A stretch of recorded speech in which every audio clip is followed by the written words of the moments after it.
evening. I want to welcome you all here tonight. My name is Robert Faub. I direct the High Point University Jazz Ensemble. We're delighted to see you all here.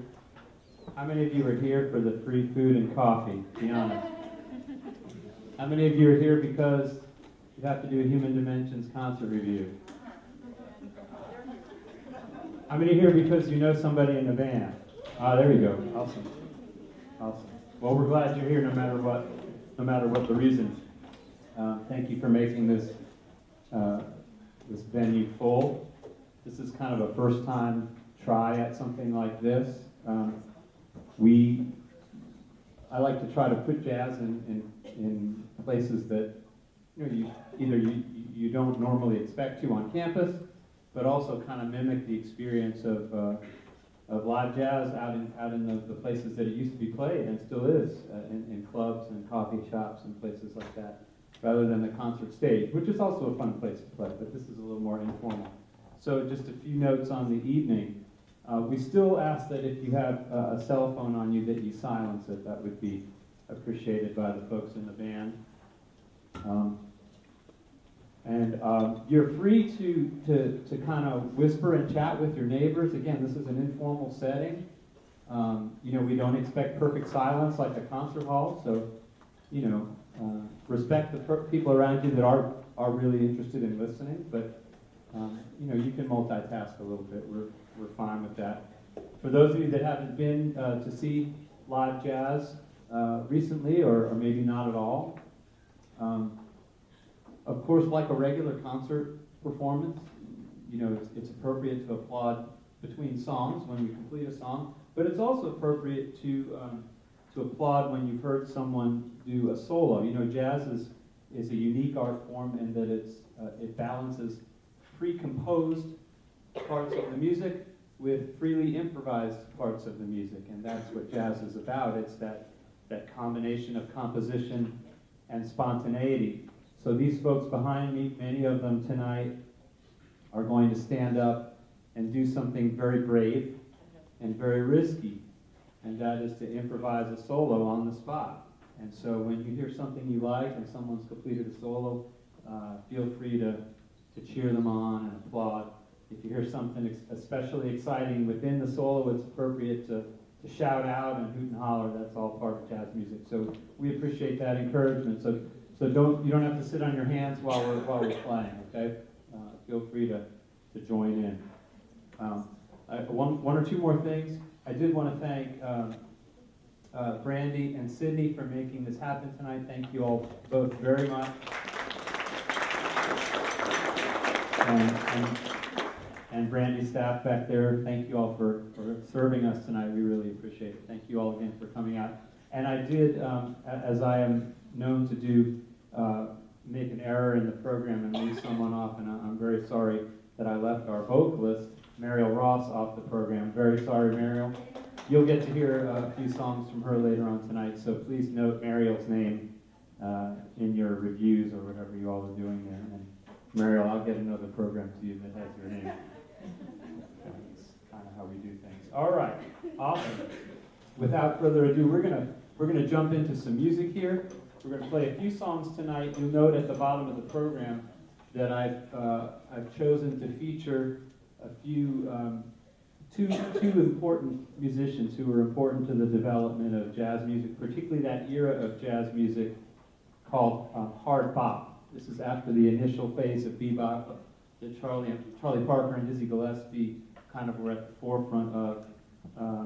So later on in the program, you'll hear some music from Oliver Nelson's recording Blues and the Abstract Truth, which is a landmark recording. It's one of those records that you should have if you only have a handful of jazz recordings. That's a good one to have. And then also some music from the band leader Art Blakey. And you won't see Art Blakey's name as a composer of any of the songs, but the pieces by Curtis Fuller and Clifford Brown, these are musicians that were in one of Art Blakey's bands called the Jazz Messengers. He was an incredible mentor of young jazz musicians and encouraged people to find their voice, to compose, and to improvise. And he was an educator in the truest sense of the word, a mentor. And we try to recreate a little bit of that here. I get to play with the guys and ladies a little bit, so you'll hear me pick up the horn as well. The first song is from that same era. Again, those two albums that we're featuring tonight were released in 1961, kind of the golden age of jazz, really.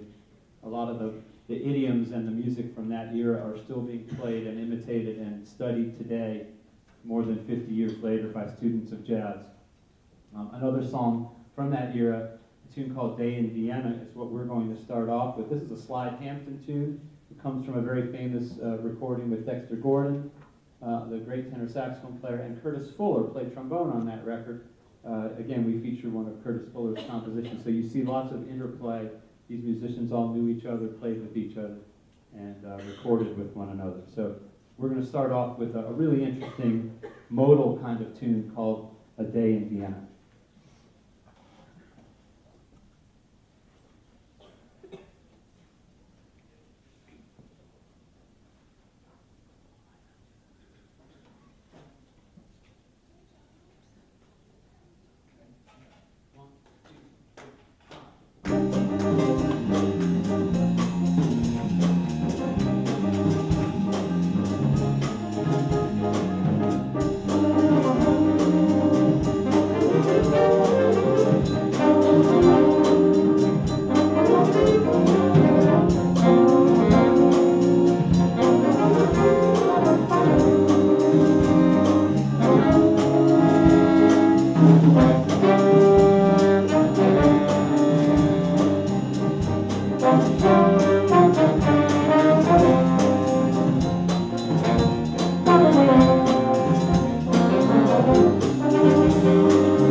have a small set here where we bring Mario up, do a couple of jazz standards. This next one is from what many call the Great American Songbook. There's an era of popular music, really before the advent of bebop in the 40s. We're talking about show tunes from the 20s and 30s and 40s that became part of the jazz lexicon. Even songs from failed Broadway shows lived on beyond their placement just in that show. And jazz musicians were interested in tunes that had challenging chord progressions and interesting forms and things like that. And those often got pulled out of their original context and just became part of a repertoire of popular songs that are often still interpreted in a jazz style. So we're going to hear a tune called How High the Moon by Morgan Lewis and Nancy Hamilton, and I think I'm playing on this one, so I better get my horn out. As you notice, we don't have a trumpet player in the band this semester, so I'm playing some of the trumpet parts on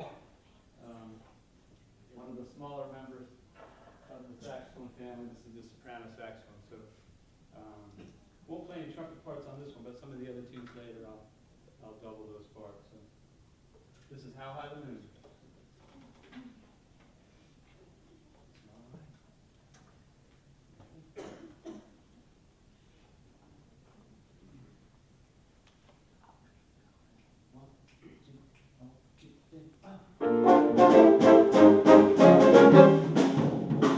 Somewhere there's music, I'll take you to. Somewhere there's heaven, how high the moon.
next tune is a tune that was made famous by Joe Williams, the great singer with the Count Basie band. Go back and listen to that era of Count Basie. There's nothing like it. And it's just a blues. Basie was from Kansas City, and lots of Kansas City bands, most of their music was based in the blues. They had countless ways to vary the sounds of the backgrounds and the heads that they played. And this is a part of their repertoire that Joe Williams made famous. Awesome singer. There's a friend of mine from Winston named Chris Morrell, who actually followed Joe Williams in the Count Basie band. I guess you didn't hear that announcement.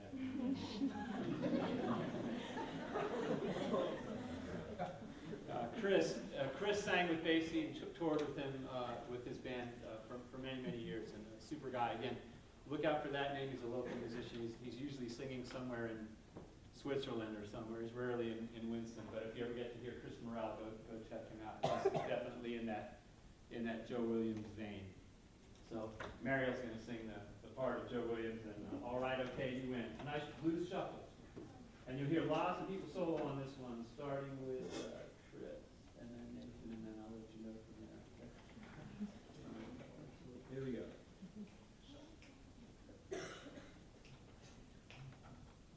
One, two,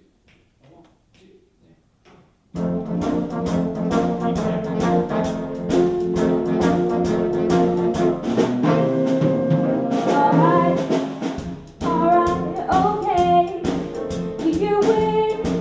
I'm in love with you.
One of America's most amazing exports around the world, the 12-bar blues. It's kind of the most elastic, flexible, versatile forms I think ever created.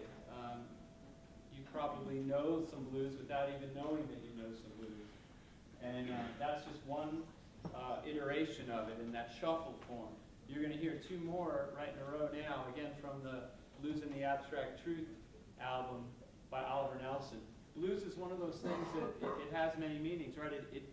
When you talk to a musician about the blues, it describes a 12-measure form in one word, but it also describes a sensibility, a style, an aesthetic that is again very versatile. And almost every style of jazz has an element of blues in the background. It's always there. It's always, just on the edge of anything that you hear with jazz. So again, you might not realize it, but the next two songs are also, again, in the 12-bar blues form, although the actual composed part might be a little bit more expansive. The improvised part fits back into that 12-bar blues. So these are two songs from Oliver Nelson. The first is Stolen Moments, which is the first tune on the Blues in the Abstract Truth record, and then we'll go right into Yearnin after that.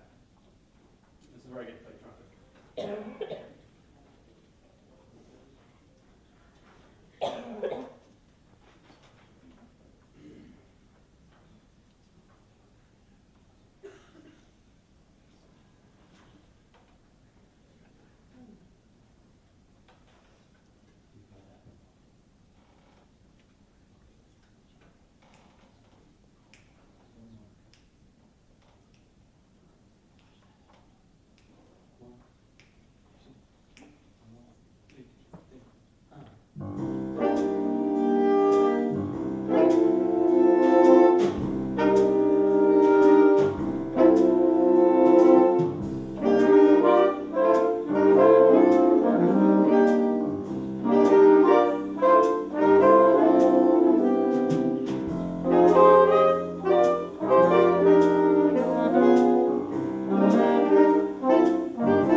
rhythm section on these next two tunes. Give the horns a rest. They've been working hard. Thank you for all your soloing tonight. It takes great courage to stand up and do what these guys have done, especially in light of the fact that we spend most of our rehearsal time just learning the charts, learning the forms, learning our parts, playing together, and very little instruction time is left over for improvisation. So these guys are on their own most of the time, and given a very little bit of direction, they're doing great. And we hope that down the road maybe we can incorporate that into another class or something like that. That would be great. So the next tune up is another from the Great American Songbook. Ella Fitzgerald recorded, I don't know, maybe 10 albums in the 50s and 60s of tunes, like entire albums of particular composers. So she has a Cole Porter recording and a Rodgers and Hart recording. So we're going to do a Rodgers and Hart tune. This is I Could Write a Book. Again, I cannot tell you the name of the show that this came from. It's long gone, but the song lives on its own.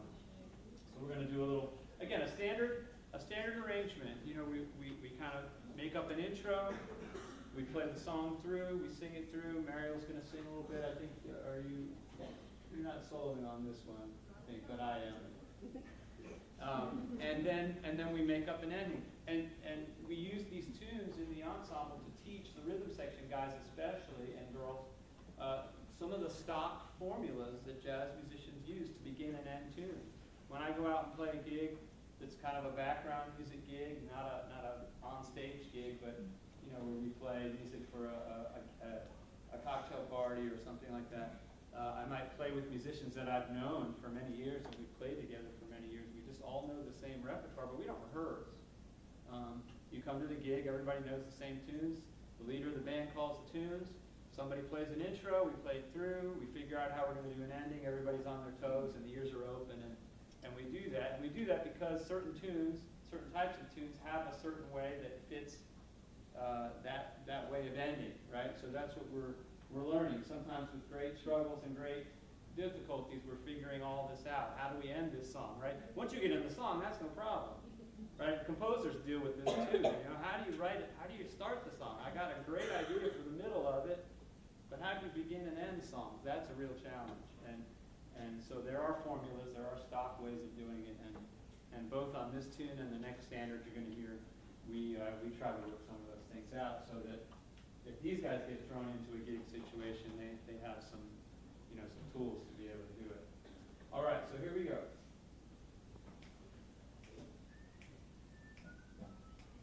Up there? We got the intro, right? 1, 2, 1, 2, 3.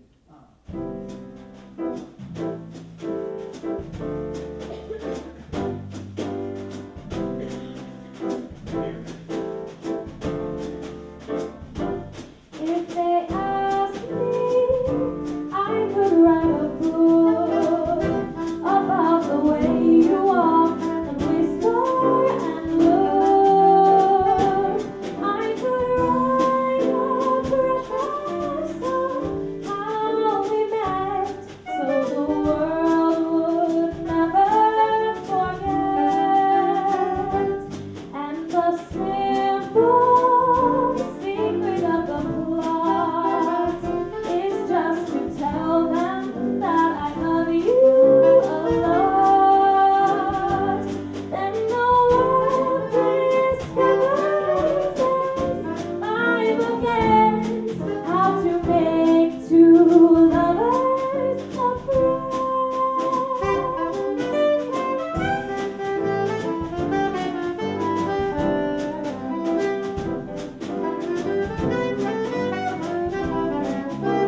Sunny Gets Blue. This is often done as a ballad, but we decided to take it and do it as a bossa nova. The great vocalist Diana Krall does that quite a bit. If you like Brazilian jazz, I commend to you her DVD Live in Rio, which is really awesome. She has a phenomenal rhythm section with her, and also an orchestra behind her, and it's awesome. She's a great pianist and singer, does both exceedingly well. So this is kind of in that vein, When Sunny Gets Blue.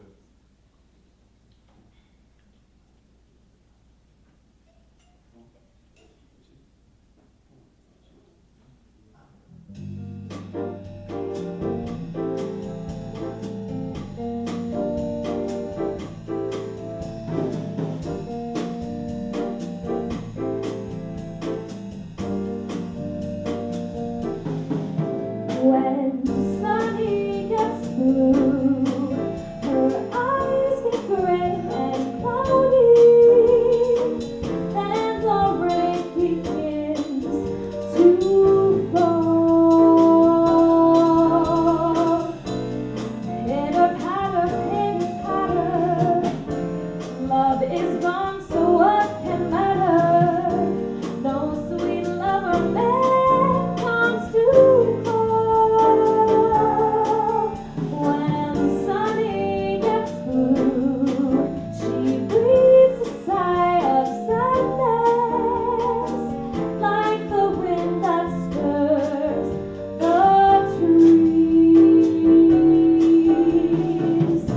Wind that sets the leaves to swaying, like some violin is playing, strange and haunting melodies.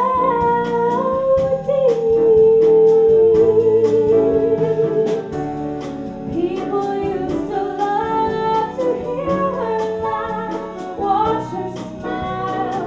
That's just how she got her name.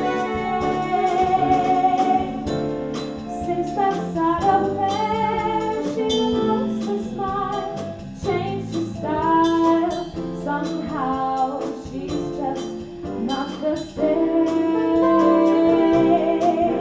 But the memories will fade, and the pretty dreams will rise up, where her other dreams fell through.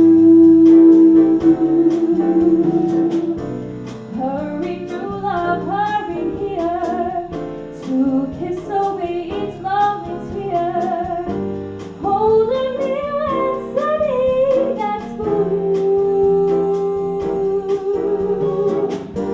Holding me when Sunny gets blue. Da da da da da, da da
When Sunny gets blue, her eyes get gray and cloudy, then the rain begins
and I have been blessed with 4 awesome singers in the time that I've been here. And I doubt there's any of my colleagues who direct jazz ensembles around the state. They're good friends of mine that have had the collection of vocalists that I've had with my band. It's been a blessing. So Mariel is the latest.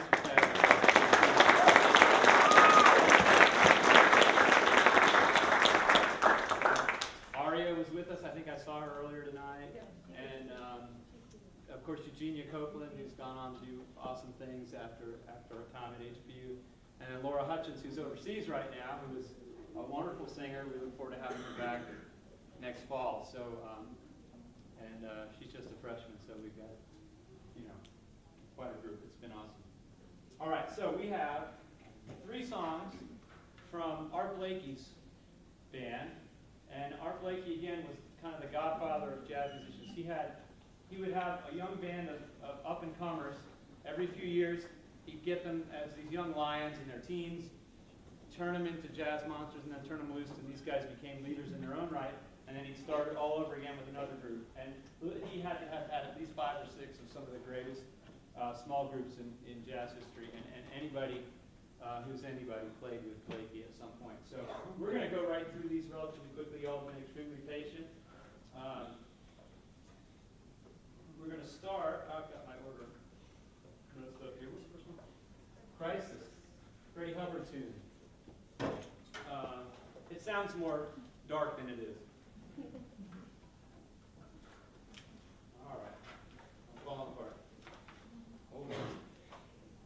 I got too much on my stuff.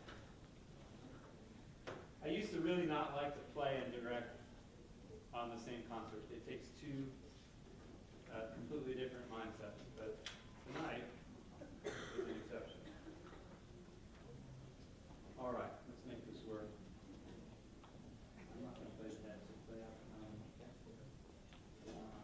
This is straight down, right? Straight down the chart, 1 time through. Here we go. You're playing the 2nd time. You're in the 3rd time. Let's see.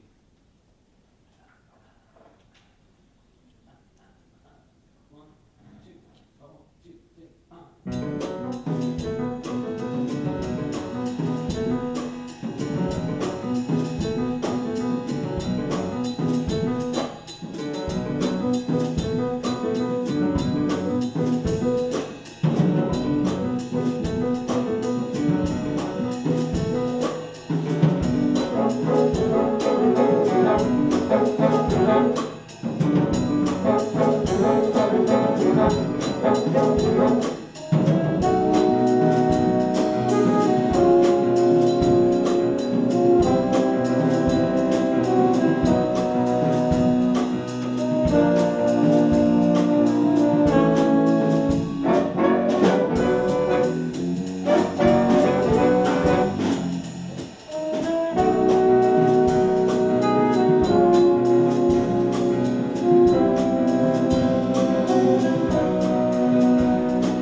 it reminds me of the beginning of the tune has a vamp, really. It's an 8-bar section with just 2 alternating chords that are half step apart.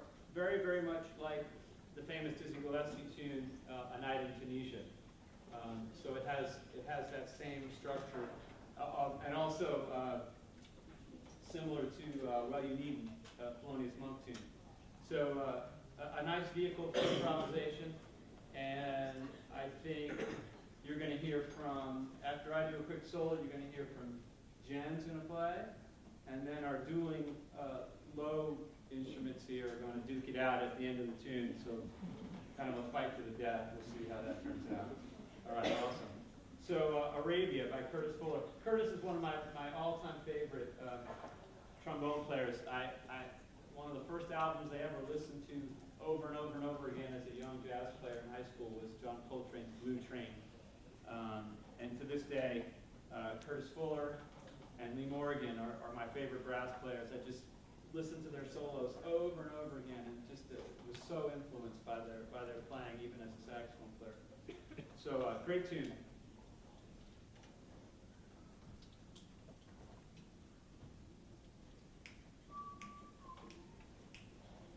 Here we go. 1, 2, 1, 2,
Judging by the crowds, we'll consider making this an annual event. I think that would be fun.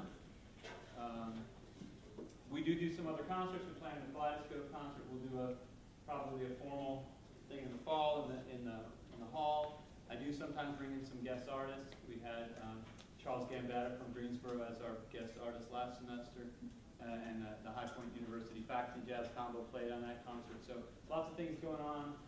Keep your eye out on the usual media for our next concert. I believe this is going to be our last, unless we pop up somewhere on campus unexpectedly, this is our last concert of the year. So again, thank you so much for coming out, for filling the room. That says a lot to us, and we appreciate it.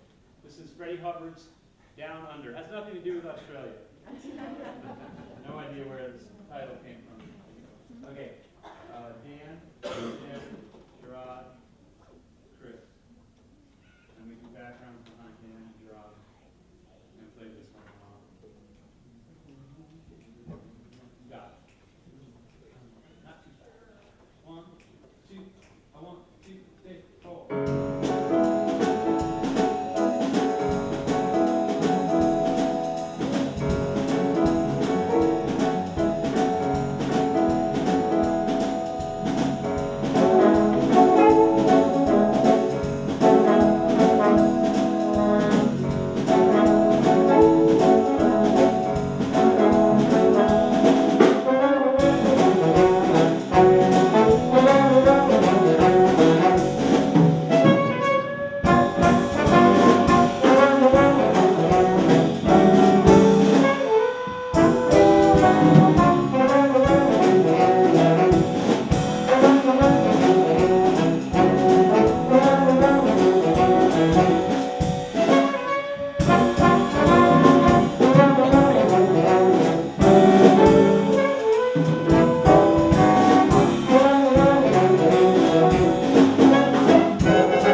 When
there's heaven